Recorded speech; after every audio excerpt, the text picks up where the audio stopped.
باب 10 حضرت اسامہ بن زید رضی اللہ عنہ کا بیان 1542 عائشہ رضی اللہ عنہا سے ہی روایت ہے کہ بنی مخزوم کی ایک عورت نے چوری کی تو لوگوں نے کہا کہ اس کے بارے میں نبی صلی اللہ علیہ وسلم سے کون کہے گا۔ آخر کسی کو آپ سے بات چیت کرنے کی جرت نہ ہوئی۔ پھر اسامہ بن زید رضی اللہ عنہ نے آپ سے کہا تو آپ نے فرمایا بنی اسرائیل کا یہی طریقہ تھا کہ جب ان میں سے کوئی عزت دار آدمی چوری کرتا تو اس کو چھوڑ دیتے، اور جب کوئی کمزور آدمی چوری کرتا تو اس کا ہاتھ کاٹ ڈالتے، اور میں تو اگر میری بیٹی فاطمہ رضی اللہ عنہا بھی چوری کرتی تو اس کا ہاتھ بھی کاٹ دیتا۔ فائدے: اس حدیث کے بعد سند میں ہے کہ ایسے معاملات میں حضرت اسامہ رضی اللہ عنہ کے علاوہ کسی دوسرے کو رسول اللہ صلی اللہ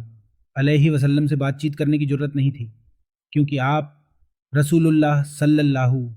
علیہ وسلم کے بہت پیارے اور چہیتے تھے۔ فتح الباری 7/88